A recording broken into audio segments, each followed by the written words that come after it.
tere, Laura. Tere. Tulin sulle külla siia Tartu lähistele, et kuulata sind ja näha, mis sul öelda on nende tegevuste suhtes, mis sa seni teinud oled. Et ma tean ühte naist, kes on sinu juures käinud naisteringis. Ja ta tuli sinu juurde siis, kui ta oli emotsionaalselt väga nagu madal seisus. Ei teadnud, kuhu edasi minna, mida teha, mida otsustada. Ja ta käis sinu juures ära mõned korrad. Ja siis tal tuli selgus, mida edasi teha, kes ta on, kuhu ta oma südame sihi, nagu kuidas ta saab käia oma südame sihi järgi. Ehk siis andsid talle hästi palju inspiratsiooni. Ja ta ei ole kindlasti ainuke naine. Et siin on veel igasuguseid naisi käinud, kes on teinud endas erinevaid taipamisi tänu selle, mida sa jaganud oled. Ja ma tahan teada, miks sa seda teed ja kuidas sa seda teed ja kuidas sa selleni jõudsid. Okei, no kõigepealt, millest võiks alustada, on see, et kuidas ma selleni jõudsin, on selline asi, et kuskil 15-aastaselt ma sain aru, et mul tegelikult ei ole sõbrannasid. Selliseid sõbrannasid, kes siis, kuidas ma ütlen, teeks minu enda olemise alati paremaks, et nad nagu annaksid mulle vastu sama palju head energiat, nagu mina välja annan. Ja siis see hakkas kuidagi lahti rulluma, ma hakkasin endaga tegelema siis rohkem, kuni üks hetk ma siis kohtasin oma praegust elukaaslast. Meist said sõbrad, me hakkasime rohkem suhtlema ja siis üks hetk ta siis ütles mulle, et kuuled, et lähme Reiki koolitusele. Et sa võiksid seal ära käia, et tal on niisugune tunne. Läksin, kohtusin seal Tõnu Aruga, kes mind siis õpetas. Ja tollel ajal oli mul juba mõttes see, et võiks teha nagu naiste ringe, sest igal pool üle Eesti on need, aga Tartus ei ole. Ja tükk aega läks aega, kuni see juhtus, sellepärast, et ilmselt seal oli julgus, taga oli niisugune, et ma kartsin pigem. Ja läks nagu aega ja siis, kui ma seal Tõnu juures olin ära käinud ja selle Reiki pühitsuse ära sain, siis mu elukaaslane siis ütles, et võta nüüd ennast kokku ja tee ära. Tegin ära, esimene ring oli minu jaoks väga õudne, selles mõttes, et ma nagu kartsin, kuidas inimesed suhtuvad minusse, mida nad arvavad sellest ringist, aga ometi hakkas käima inimesi. Kõige rohkem käiski alguses inimesi nagu, eks oli vaata uus asi selline, et inimesed täpselt ei teadnud, mis see on, mis seal tehakse, uus ja põnev, et sellist asja nagu Tartus ei ole. Ja siis oli veel see, et me olime nagu Kastoni tänavas nende ringidega, aga üks hetk ma siis kolisin oma elukaaslasega kokku ja siis ma hakkasin kodus neid tegema, sest ma tundsin, et see on minu jaoks palju intiimsem kui see, et me lähme kuhugile, ma ei tea, ütleme siis mingi rendipinnale tegema neid. Ja see naine, kellest sa räägid, et temaga ma ka kohtusin niimoodi, ta on tõesti algusest peale käinud. Alguses, kui ta tuli, minu jaoks ta oli väga siuke tagasihoidlik, et ta nagu ei rääkinud väga minuga midagi, aga üks hetk nagu me hakkasime rohkem suhtlema ringide kaudu ja ta tegi ka minuga siis suhtlusringe kaasa, mida ma siis tein inimestega. Ja ta nagu läks lahti ja ma arvan, et neid naisi on tegelikult veel, et aga samas ma saan aru, et paljud naised, kes käivad ringides, kuulsid enda sees mingit kutset, mida ei oska keegi sõnastada. Ma saan aru, et ma olen kunagi nagu seal 15-aastasena mõtlenud, et ma tahaks pakkuda inimestele sellist võimalust, et nad saaksid areneda edasi. Niimoodi, et nad leiaks iseennast läbi enda südame üles, et ei oleks nagu niisugust meeleprogrammi mängu pidevalt. Et nad näeksid seda, mida tegelikult nad tulid siia maailma näitama inimestele. Ja tänu sellele ma siis hakkasingi neid ringe ilmselt tegema, sest et see soov endal sees oli samamoodi areneda, et ma saaksin siis nii-öelda need sõbrannad endale, kellest ma siis 15-aastasena unistasin. Okei. Lood seda, millest unistasid? Jaa, ma arvan küll, sest et ma arvan, et kõik inimesed peaks seda tegema tegelikult. Looma neid asju, mida nad ise tahaksid enda ellu juurde. Ja üldiselt see tähendab seda, et tuleb erinevatest hirmudest nagu läbi minna. Ja see on hästi huvitav, sest nüüdseks on see, et ma tean, et minu jaoks ei ole hirmu olemas. Need on minu jaoks meeleprogrammid, mis siis tulevad välisest keskkonnast, kui näiteks keegi ütleb sulle midagi, et ma ei tea, sa ei saa hakkama sellega, et siis ta paneb selle programmi sulle peale ja siis hakkad seda mõtlema. Ja kui ma algselt neid ringe tegin, nagu esimesed korrad, sa ei kujuta ette, kui palju inimesi mulle tegelikult ütles, et miks sa seda teed. Et see ei olnud 1-2 inimest, neid oli päris palju ja nad tõesti ei mõistnud seda, miks ma teen seda, aga nüüd ma saan aru, et ma pidin nii-öelda hambast ristis seda ikkagi tegema, et nad saaksid nagu need naised, kes siis kuulevad seda kutset tulla ennast tervendama. Okei. Ja oli sul mingi siuke tunne siis tekkis kuskil siis, kui sa olid 15-aastane?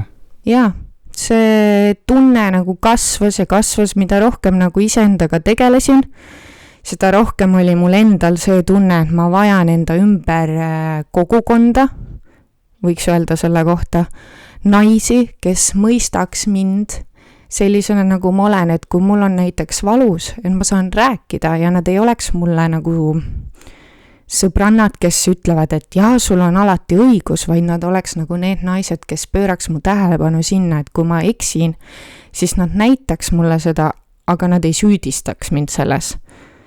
Et oleks siuke toetav ring ja tollel ajal, kui ma neid hakkasin tegema, mul oli eelmine suhe lõppemas ja ma tõesti nagu vajasin enda kõrvale inimesi, kes mind mõistaks, kes võib-olla on sama asju kogenud, kes on ka just lahku minemas või mis iganes nagu, et tollel hetkel ma lihtsalt vajasin neid naisi rohkem ja ilmselt see oli ka see, mis seda nii-öelda trigerdas veel rohkem, et okei, davai, hakkame tegema nagu. Ja sellest sai alguse vastastikune tervendamine. Jaa. See on minu jaoks nagu selline koht, et ma arvan, et ringi tulevad täpselt need inimesed, kes peavad tulema ja kõigil on midagi üksteisele õpetada, et see ei ole ainult see, et mina loon seda ringi ja minu ring see on, et see võiks ka nii olla, et aga siis oleks egolaks, et ma tulen ja tõstan ise ennast, aga tegelikult see ei ole nii. Et kõik need naised, kes seal ringis on, nad ju tegelikult õpetavad meile samamoodi üksteisele nagu, et me oleme ju üksteise peeglid ikkagi. Et seda on nagu nüüd 3 aasta jooksul ma olen näinud, et ringis on täpselt alati need inimesed, kes peavad tulema. Et kõigil on oma vahel nagu mingi ühine asi, millest nad peavad aru saama, kui nad koos saavad aru, siis nad suudavad nagu koos edasi liikuda.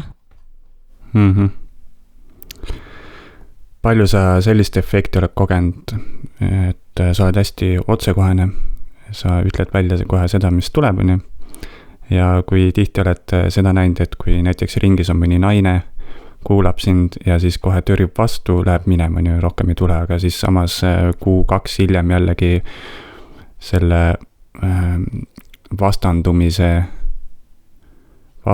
üle nagu analüüsidest ja jõuab mingi taipamiseni ja siis tuleb tagasi, kas on siukseid efekte ka olnud? See ei ole ainult minu elus ringis olles, see on ka väljaspool ringi, et ma olen lapsest saadik otsekohen olnud, mulle ei meeldi siuke ümberaia jutt ja ma tean, et see on väga paljudele inimestele vastuvõetamatu, et keegi julgeb öelda seda, mida ta mõtleb või tajub või tunneb, kuidas iganes öelda. Et neid naisi on kindlasti palju, kes on käinud ringis, siis on mingi paus neil tulnud ja siis natukese aja pärast nad jõuavad ikka tagasi.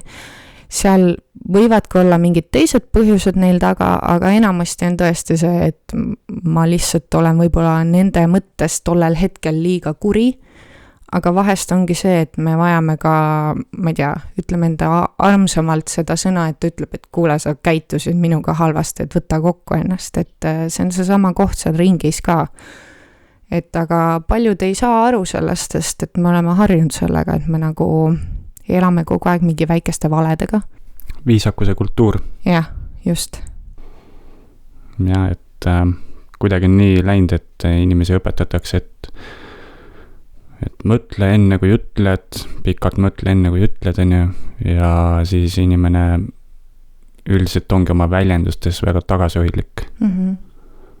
Ja samas, kui ta on hästi tagasihoidlik, siis ma ei tea, mul on tunne, et inimesed püüd siia maale, et hing saaks väljendada ennast läbi selle keha näiteks.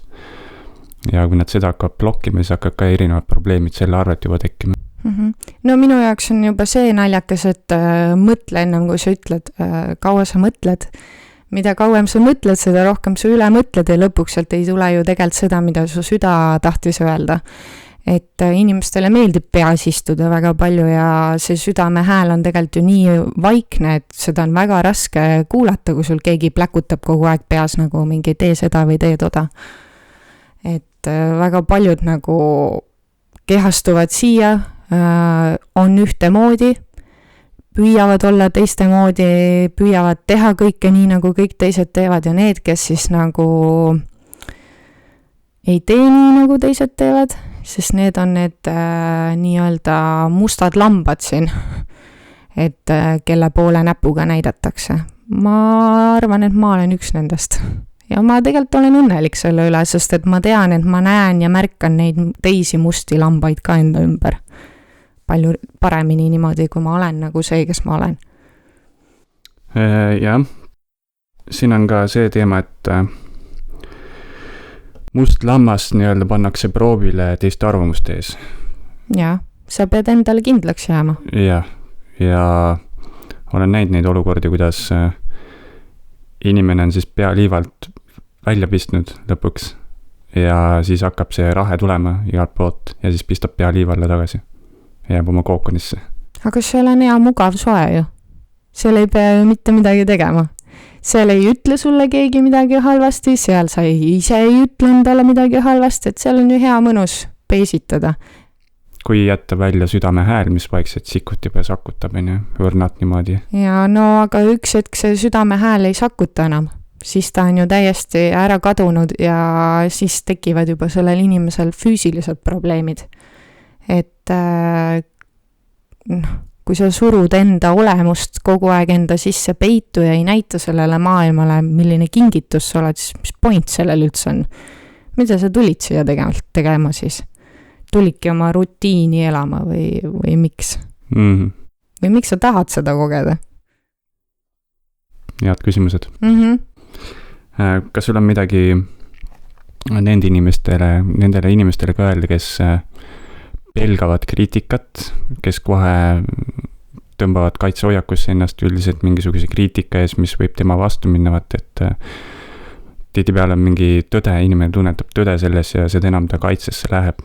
Et kuidas ta saab selle ületada, selle barjääri endas? Mina enda seisukohalt olen aru saanud, et pane ennast sinna olukorda, et sa oled enda hetkel surivoodil ja keegi on sulle kunagi ütlenud, et sa ei saa sellega hakkama. Kas see mängib sellel hetkel rolli? See mängib ainult siis rolli lõpuks, kui sa kahetsed seda, et sa neid asju ei teinud sellepärast, et keegi ütles sulle midagi. Et teiste kriitika on tegelikult edasiviiv jõud. Kui keegi ütleb sulle, et sa ei saa hakkama, siis näita tervele maailmale, et sa saad hakkama. Tee kõik vastupidi, sest et mida rohkem sa nagu üllatad inimesi nende asjadega, mida sa oskad ja mida sa nagu positiivses võtmes tahad nagu näidata kõigile, seda rohkem sa ju tegelikult ise hakkad lõpuks elama ju. Seda rohkem sa oled see inimene, kes tuli seda kõike kogema siia. Et võimalus on jah, loobuda ja olla üks hall hiirekene, aga no ma ei tea, mis elu see selline võib olla. Jah. Ma olen ise kriitikat kuuldes, kui mingi asi tekitab efekti sees, mingi tunnen, et mingi kaitse tekib peale. Aga see kriitika noot on meil lapsepõlvest tulnud. See on täpselt see koht, et see on su tervenemata osa. See on ilmselt sellest, et sa lapsena, ma ei tea, kogesid mingit sellist asja, et sa tegid midagi hästi ja su ema isa ei ütlenud sulle, et oi, väga tubli või said hakkama või tulid patsutasid õlale, et need on kõik meie nii-öelda trauma respond, et nagu kõik, mida me kogeme lapsena ja mis teeb meile lapsena haiget, seda me ju täiskasvanuna kogu aeg kogeme. See nii kaua, kuni üks hetk me loobume sellest ohvrimeelsusest, et ma olen see väike laps ikka veel seal. Et tänapäeva inimesed väga palju ajavad sassi seda, et see 5-aastane mina, kes kunagi sai haiget, ei sobi ju tegelikult selle 30 või 40 aastase minaga kokku, et praegusel hetkel sa peaksid ju teadma, et väline maailm nagunii kogu aeg kritiseerib sind. Ükskõik, mida sa teed. Teed midagi hästi, ikka kritiseeritakse. Teed midagi halvasti, ikka kritiseeritakse. Aga see tulebki lihtsalt sellest, et need samad inimesed, kes kritiseerivad, nende enda sees on ka midagi katki tegelikult. Ja tavaliselt selle taga on suuresti kadedus. Et kõik, mida sina õigesti teed ja mida teised märkavad, aga kritiseerivad, tekib küsimus, et nagu, mida nad kadestavad sinust tegelikult. Ja, ma sellest rahvatulvast nii-öelda olen õppinud juba mööda vaatama, et seal ei ole seda kriitikat ei tekigi enam nagu väga, et kui see ei lähe enam korda ja justkui ei tule ka enam. Aga kui on näiteks, on situatsioone, kus mingi oluline inimene midagi kritiseerib, on ju, ja kui mul reaalselt on midagi tekkinud sees, mingi kaitsevärk, on ju, siis olen läinud hetkeks eemale ja siis ma vaatan, kus kohas see tuleb ja siis ikkagi üldiselt on mingi kauge kuskil sisemine haavake, mis annab ennast märku tegelikult ja siis ma saan sinna haava sisse ronida ja olen aru saanud sellest, et see kaitsehoiak niisugune tuleb lihtsalt sellest, et sisemine haav ei taha saada nähtavaks ja tõmbab selle kaitse peale. Et see on ka jälle üks võimalus, kuidas läbi kriitika iseennast vaadata ja iseendas tuua esile mingeid valukohti iseendale. Ja, mina saan sellest väga hästi aru, et ma olen nüüd lapsevanem ja varem oli see, et ma kogu aeg nägin, et mu vanemad tegid kõike hullult valesti. Nüüd lapsevanemana ma mõistan seda, et nad tegid täpselt nii, nagu nad oskasid ja nagu neile on õpetatud. Nad proovisid veidikene paremini, aga see nende parem võis olla minu jaoks minu halb. Sest et lapsena sa ju ei tea ju veel, mis on hea ja halb, aga sa nagu tajud seda tunnet enda kehas. Ja, tõsi, et kõik tegutsevad oma oskuste piires. Isegi vanemad, nii et. Ja lapsevanema teemast rääkides, et sul on pooleaastane laps. Ja vaatamata sellele teed naiste ringe ja toimetad ja oled aktiivne.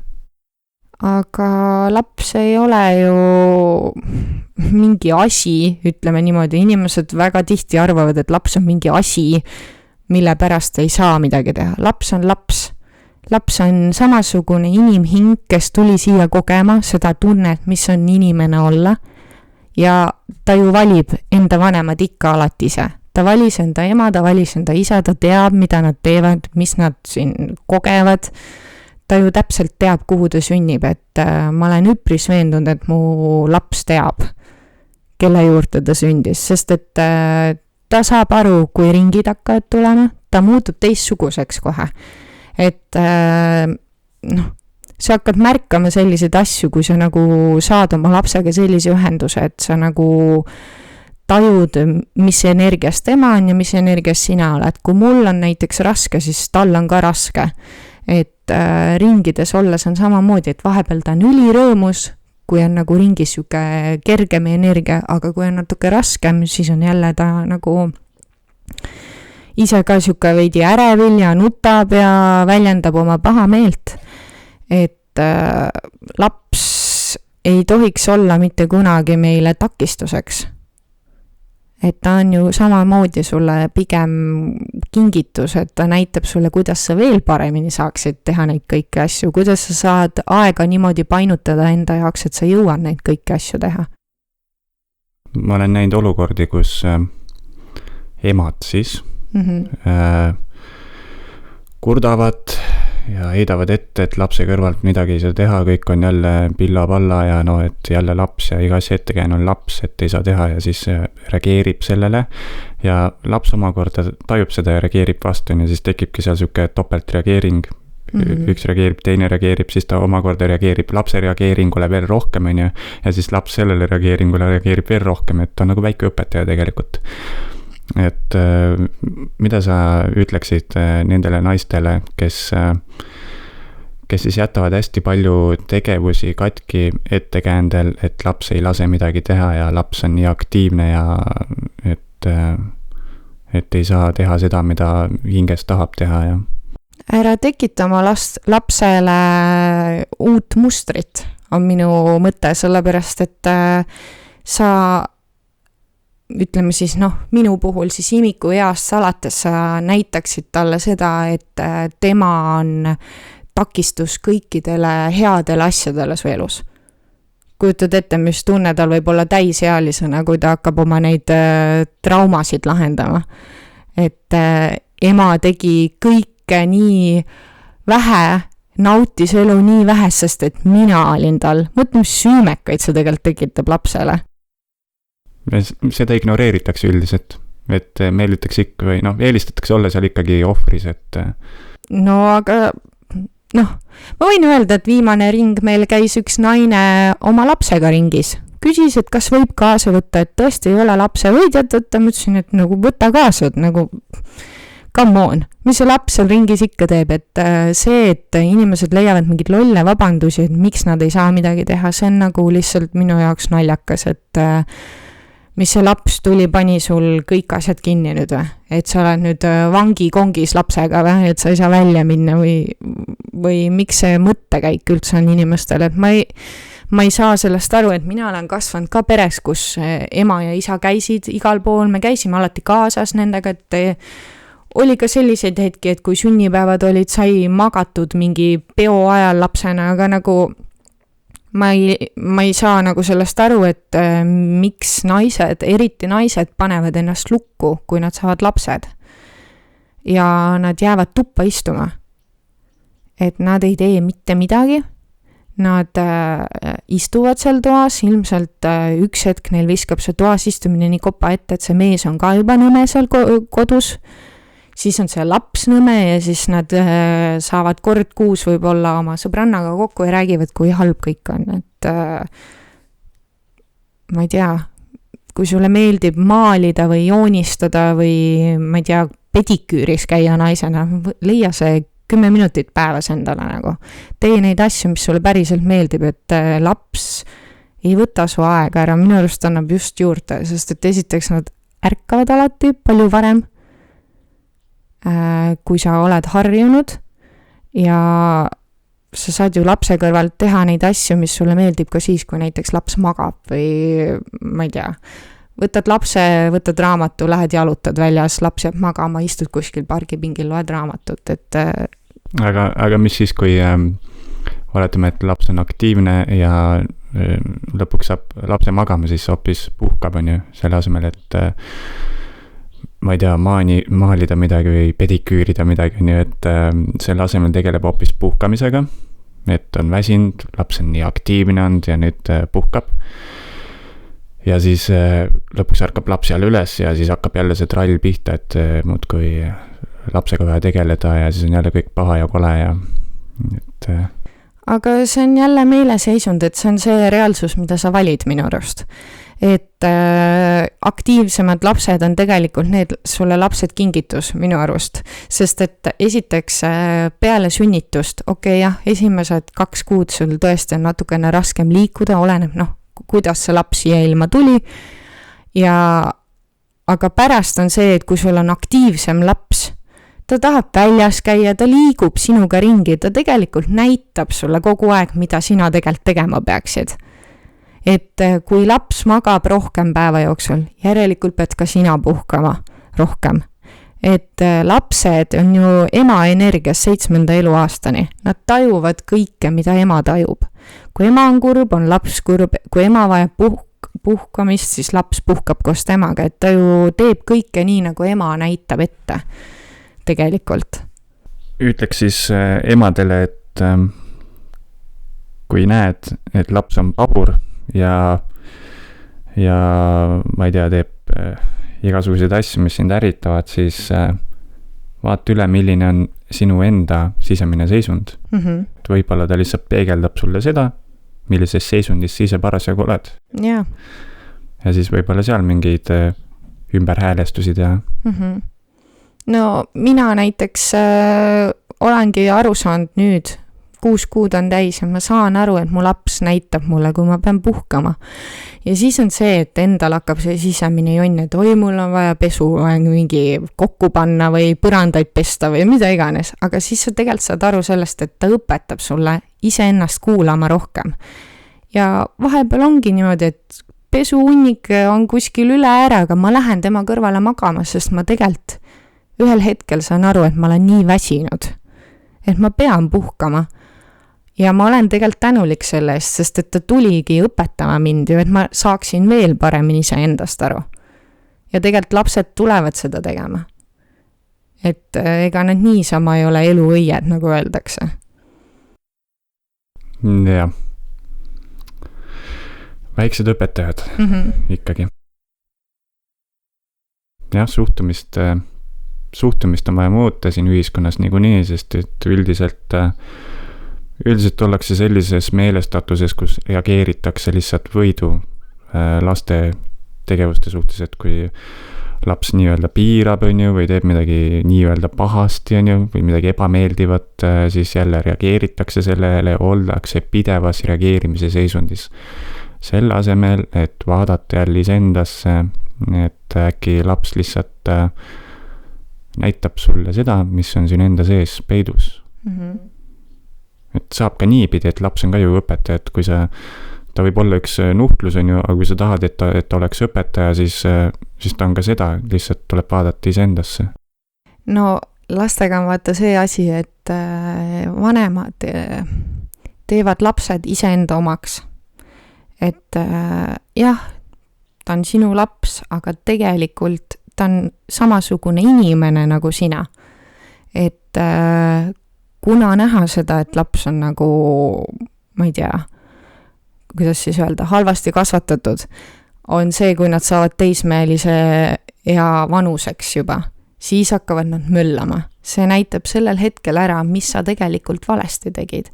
Mõni teismeline on jumala rahulik, oled tähele pannud. Yeah. Teine on jälle selline, et ma ei tea, möllab ja jookseb kodust ära või mis iganes. Aga see tuleb jälle sellest, et seal oli ema armastust liiga vähe.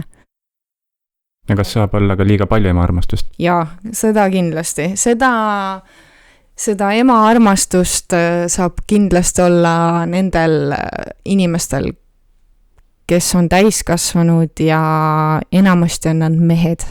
Et emad millegi pärast armastavad oma poegi teistmoodi ja see on hästi tihti näha, et paljud emad nagu nad ei suuda iseenda sees aktsepteerida seda, et see mees, nüüd see poeg tal on meheks saanud, nüüd tal on uus naine tulnud, siis hästi paljud naised, need emad nendel poegadel üritavad selle naise koha peale ennast pressida.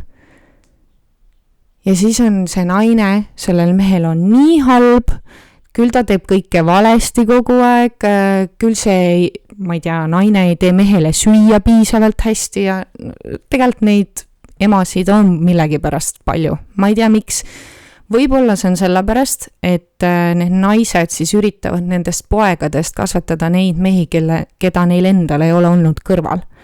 Et nad tahaks, et see poeg oleks siis tulevikus selline mees, keda nad enda kõrval on terve aja tahtnud tegelikult. Ehk siis hoolitsev mees, et kui ma tahan, et mu kõrval oleks hoolitsev mees, on ju, siis hakkan tema eest hästi palju hoolitsema, on ju, ja nii edasi. Et siis tekib siuke veider efekt. Et emade teha ei olegi vist nii väga vohtarat hoolitseda, kui nad tahavad hoolitsevat meest saada või et poisist kasvaks siis hoolitsev mees naistele, on ju, siis pigem on seal selline variant, kus tuleb aidata kasvada lihtsalt, mitte et kasvatada, vaid aidata kasvada tal.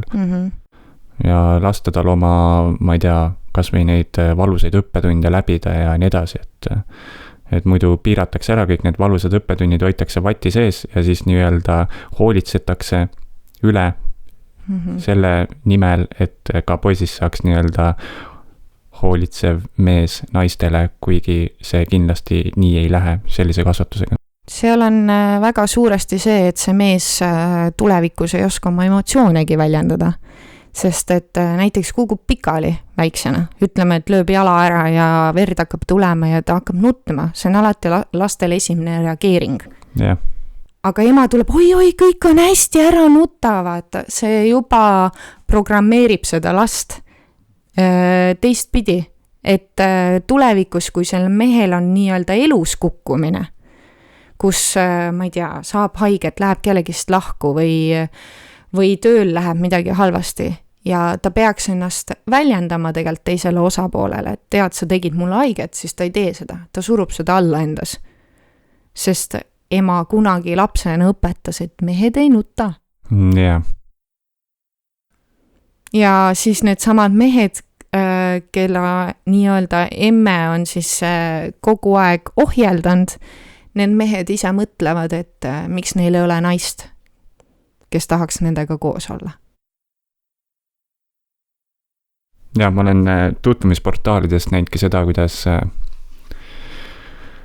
mehed postitavad seal, no vaata, kuidas nad reageerivad ja õpin seda sotsiaalset keskkondaga tundma natuke rohkem ja näen, kuidas mõni postitab pildi, et ootab enda kõrvale naist, kes vähemalt aitaks mingeid asju teha, no põhiline see, et aitaks, või siis kes viiks üksinduse ära ja kõik on siuke vajaduspõhine teema, et täiesti vajaduspõhine ja sellega tegelikult väljendatakse ju iseseisvuse puudust ja ilmselt see ongi siis tund kas ülehoolitsusest või ma ei tea, mis tahes muust mingist haavast, mis on ema kaudu saadud kuidagi.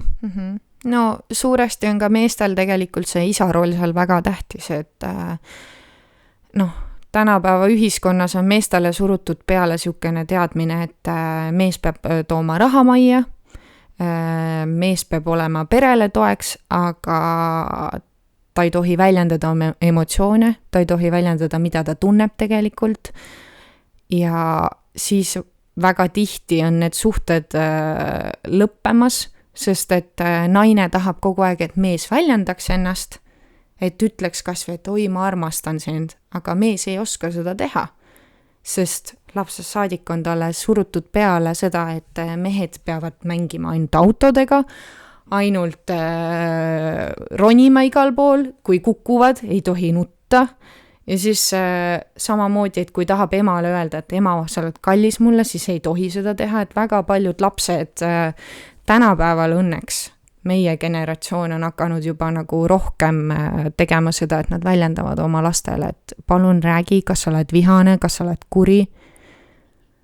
Aga need noormehed, kellega mina olen üles kasvanud, neil on kindlasti väga raske veel väljendada ennast. Et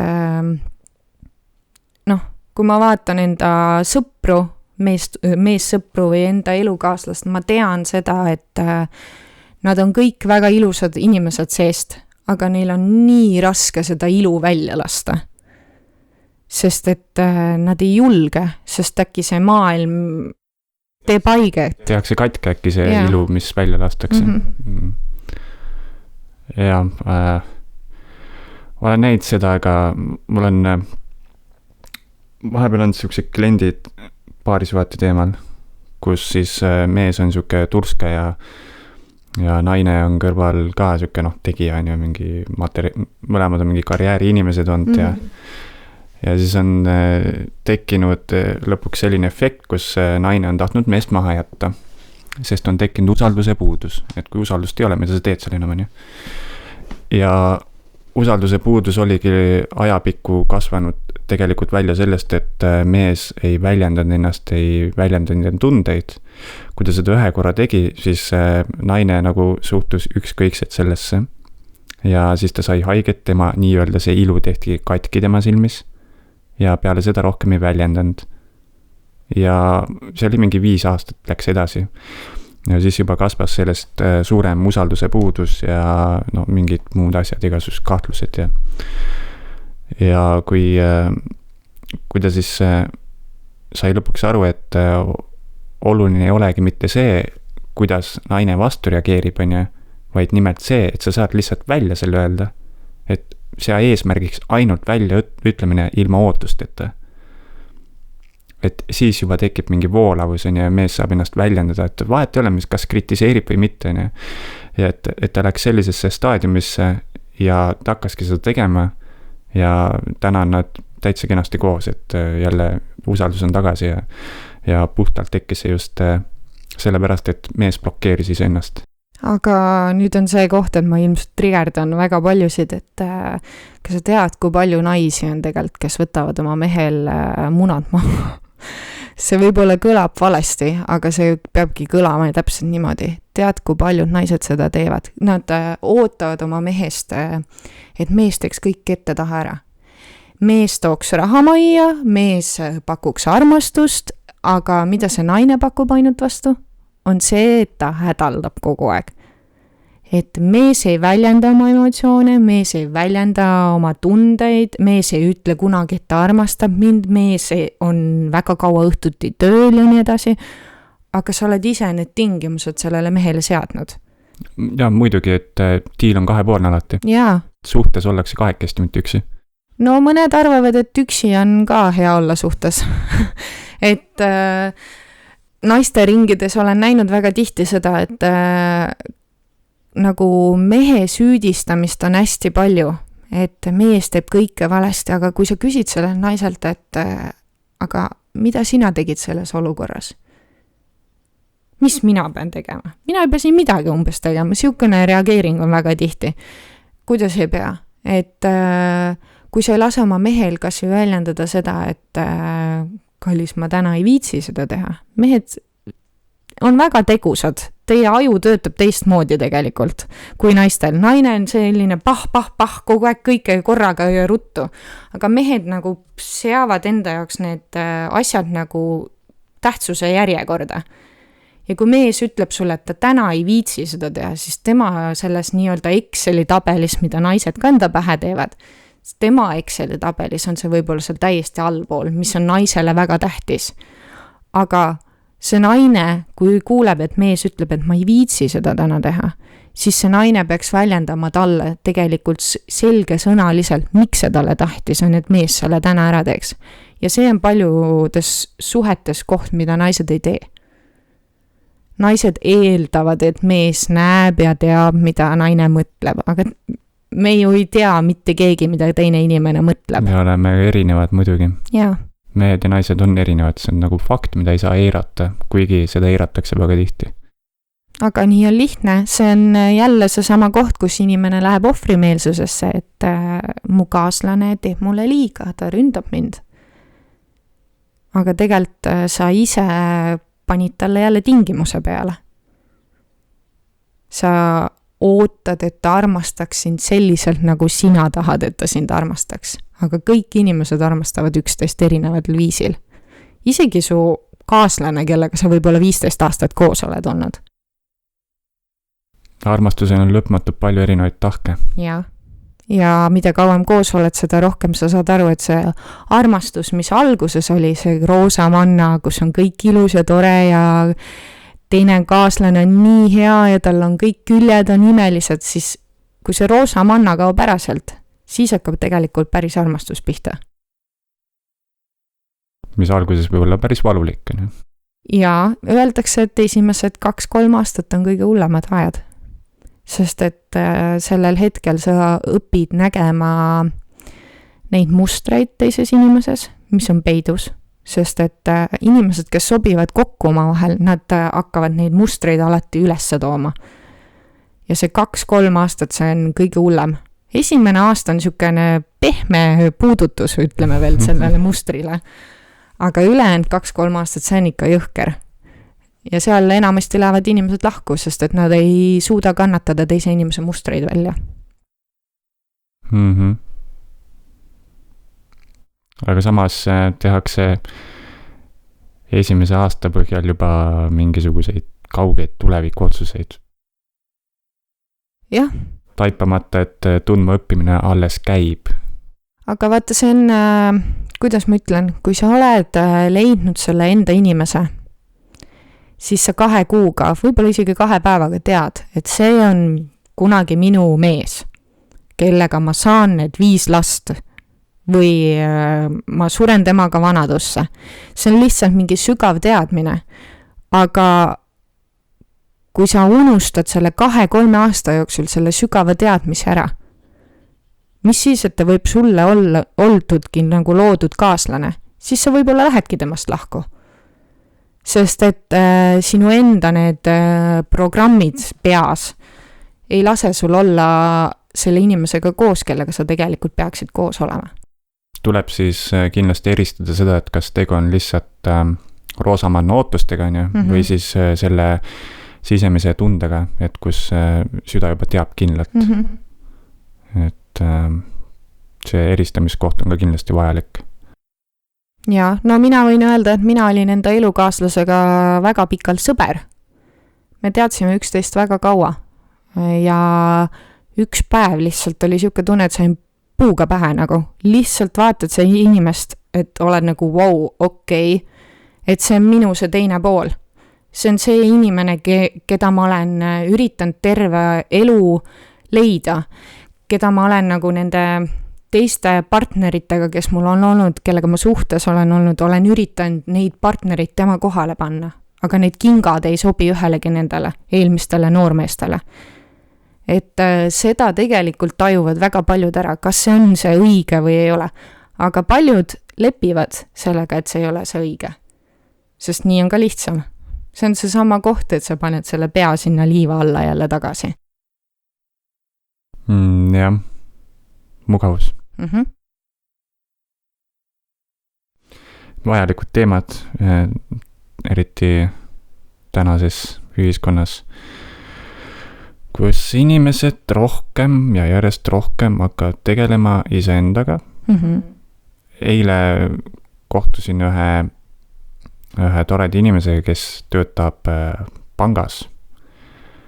Ja ta rääkis, et viimase 2 aastaga on enamus pangatöötajaid oma nina sinna vaimsusesse pistnud, sellepärast, et kogu see mingi piirangute pandeemia, mis siin oli ja nii edasi, et see tõmbas igasugused asjad pinna peale, mis inimestes peidus on. Ja käivitaski siukse vaimsuse tsükli, nagu igal ühel muidugi vaimsusest erinev arusaam, aga ma räägin konkreetselt sellisest vaimsusest, kus tegelikult inimene reaalselt tahab tegeleda iseendaga, tahab enda probleemidele selgust saada ja nii edasi, et ma nimetan seda siin vaimsuseks praegu. See oli meil kollektiivne otsus tegelikult. Terve see kõik need inimesed, kes on siia hetkel ennast kehastanud, me oleme selle ennem, kui me tulime siia kokku leppinud tegelikult.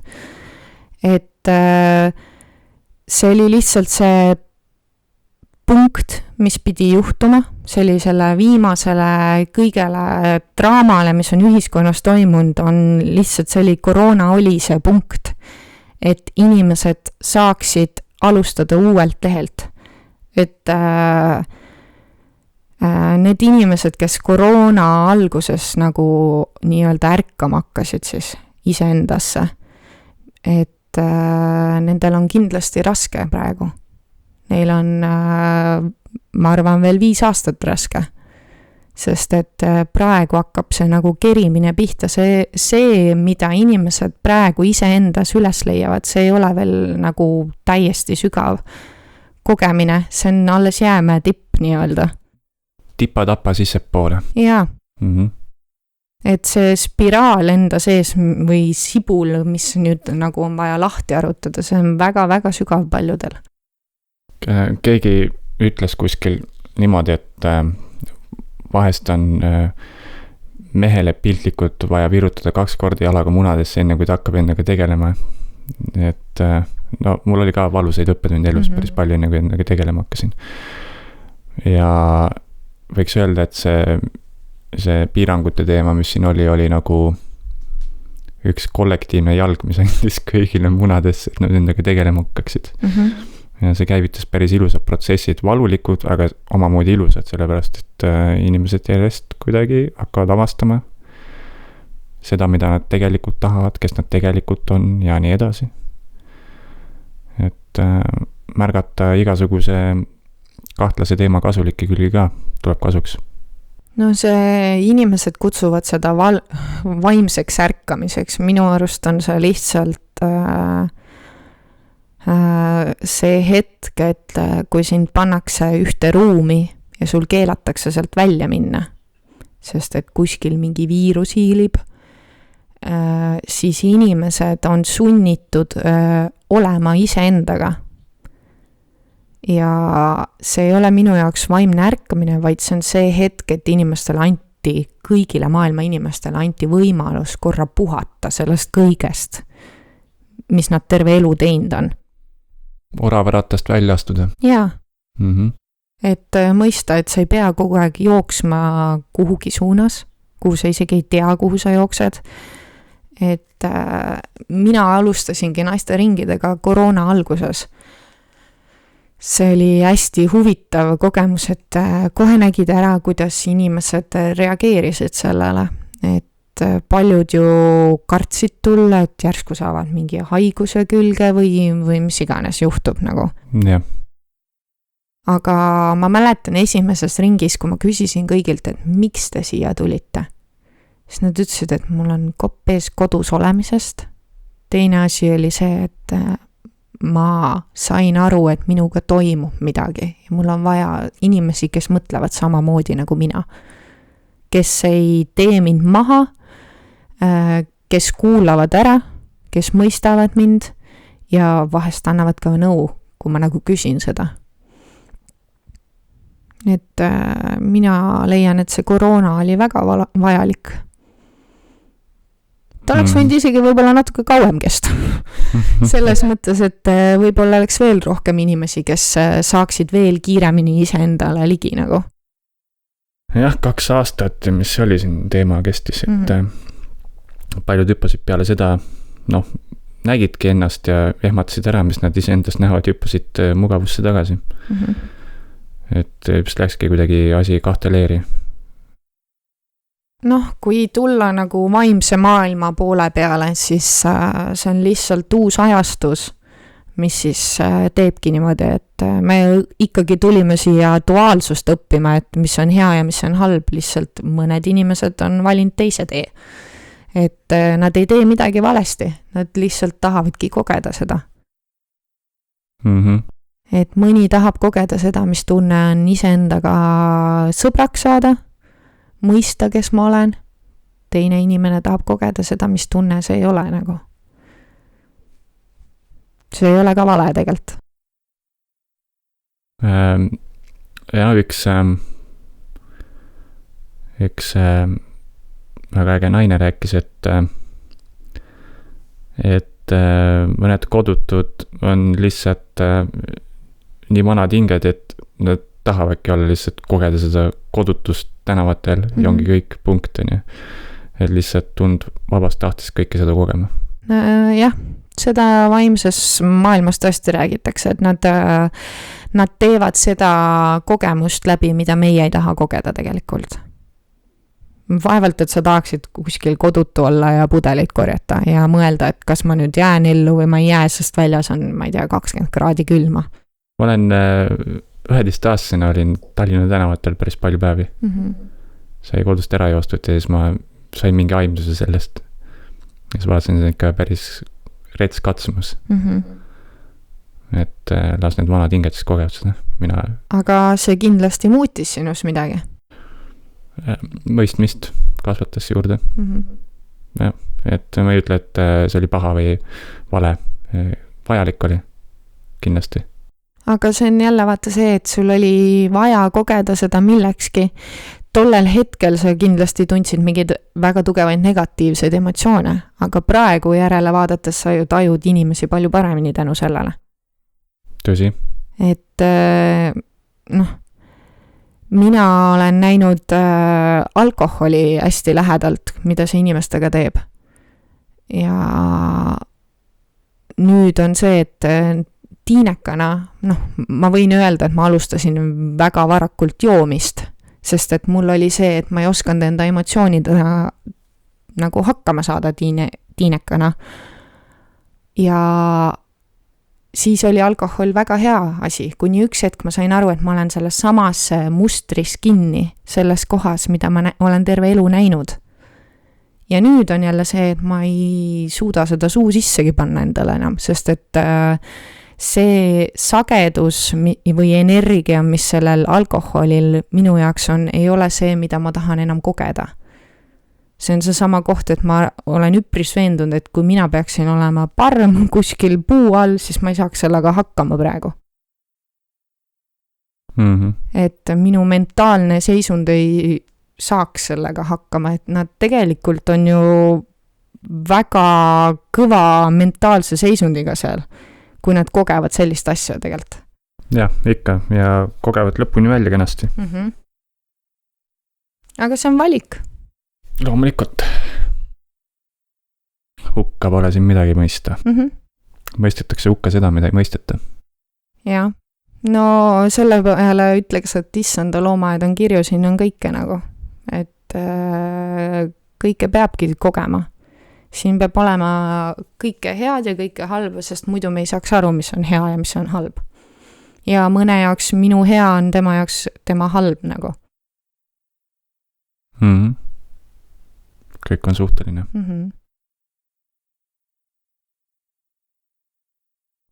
Mis me siis edasi teeme? Hakkame lõpetama või soovid veel midagi mainida?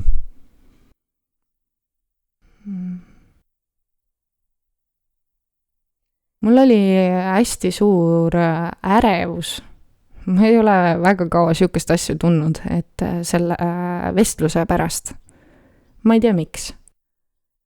Ja siis, kui siia tuppa tulid ja ma seda kakaod meile hakkasin tegema, siis ma sain üks hetk aru, et see on sellepärast, et ma kogen seda tunnet nüüd uuesti, mida ma tundsin siis, kui ma seal samas kohas olin tiinekana, kui ma neid ringe hakkasid looma.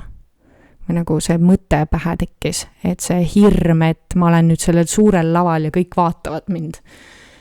Et see lavahirm tekkis millegi pärast sisse ja huvitav on see, et ma olen nagu enda jaoks aru saanud, et mul ei ole hirme, aga tundub, et see, et oma tõe väljendamine ei ole nagu hirm minu jaoks, vaid on pigem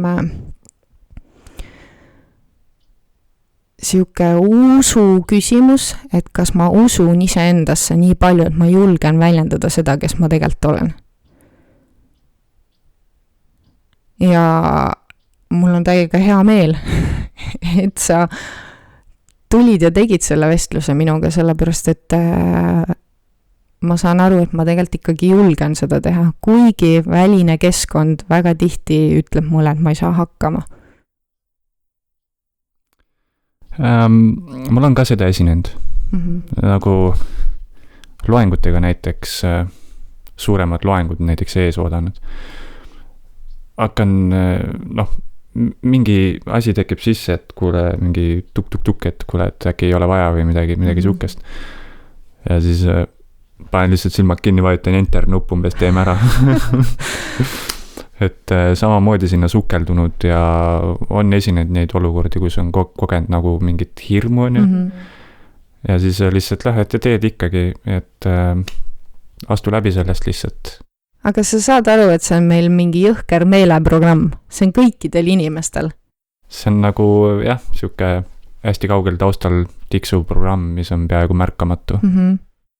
Ja kehal on nagu oma mälu, on ju, kõik lapsepõlv, kõik asi, mis ta kogeb, jätab keha mälusse ja siis kuskil hakkab midagi tuksuma, et mingi meenutus mingist asjast, mida siis ei teadvustagi näiteks ja nii edasi, et noh, ma ei tea, kohati paratamatu, aga mida enam sa sellest nagu läbi astud, seda vähem seda tuleb.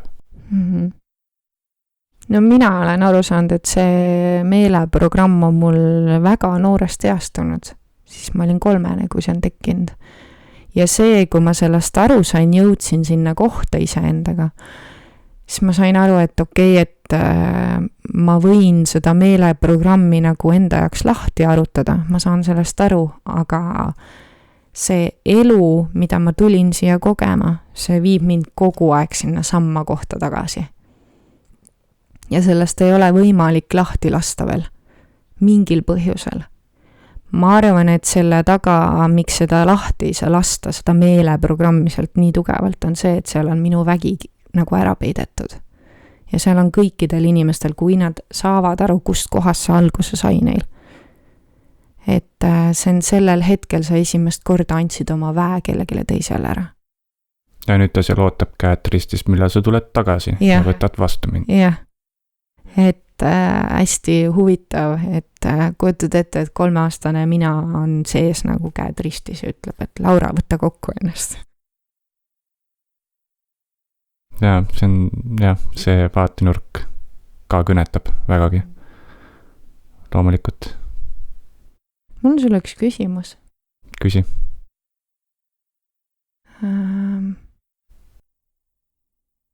Kui sa minuga kohtusid esimest korda, kas ma trigerdasin sind ka või? Sest ma olen ülipikalt selle peale mõtlenud, ma vaata inimestest saan üliruttu aru, kes nad on või mis nad on.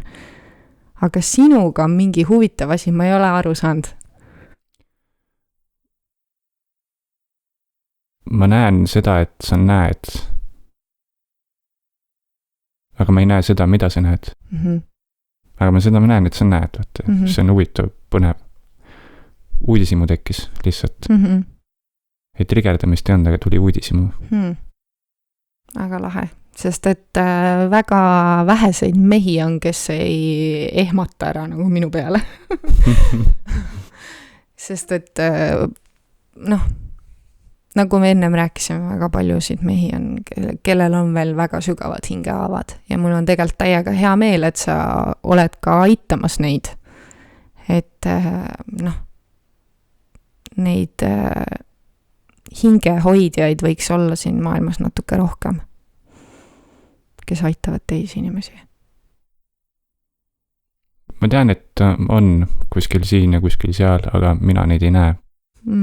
Millegi pärast ei kohtu nendega, aga lihtsalt tunned teada, kuskil sealkandis midagi. Et ma ei tea täpselt, mis see tähendab, miks ma tunnen vahest nii.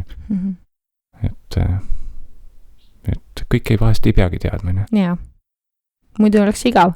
Jah, et las see salapära jääb. Just. Olgu, oli väga vajalik vestlus. Ja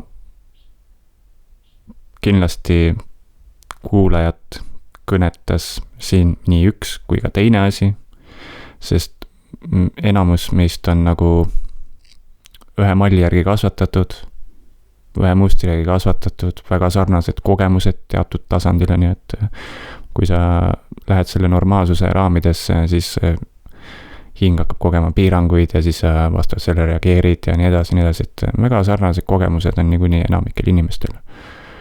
Mõned on lihtsalt nii tugevalt selles mugavuses kinni, et nad isegi ei taha seda tunnistada näiteks.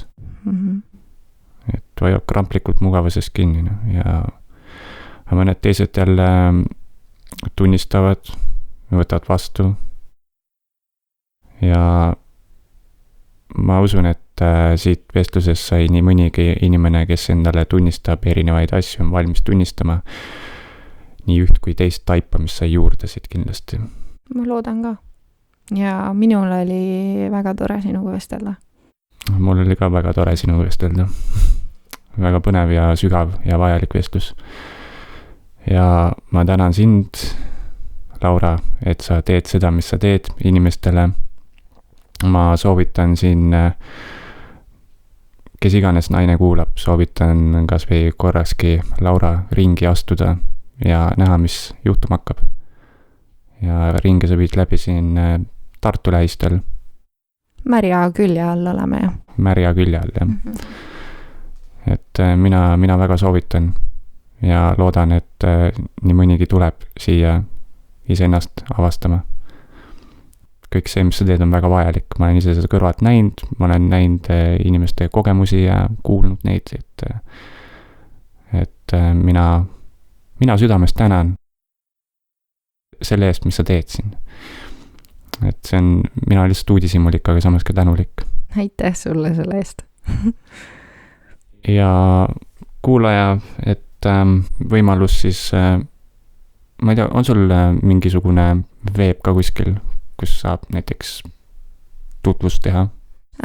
Minuga saab ühendust võtta kas siis Facebookis Teadliku naise grupis või siis Prestesa lehel, et võib panna mingid asjad pärast sinna kirja. Ja ma jagan neid linke artiklites, et kuulaja siis saad otse artiklist vaadata ja ligipääsu neile. Ja tänan sind ka kuulaja, kes sa praegu kuulad ja loodetavasti said siit nii üht kui teist selgust juurde oma erinevatele teemadele. Kui ei saanud, on seda võimalus täiendavalt saada kas siis Laura juures või minu juures või kuidas iganes ise tunned, mis täpselt kõnetab. Ja tänan sind taas kord veel ja ma usun, et siit tuleb üks väga eriline teekond nii kuulajale, Laurale, mulle, kõikidele inimestele. Aitäh sulle! Aitäh sulle ka!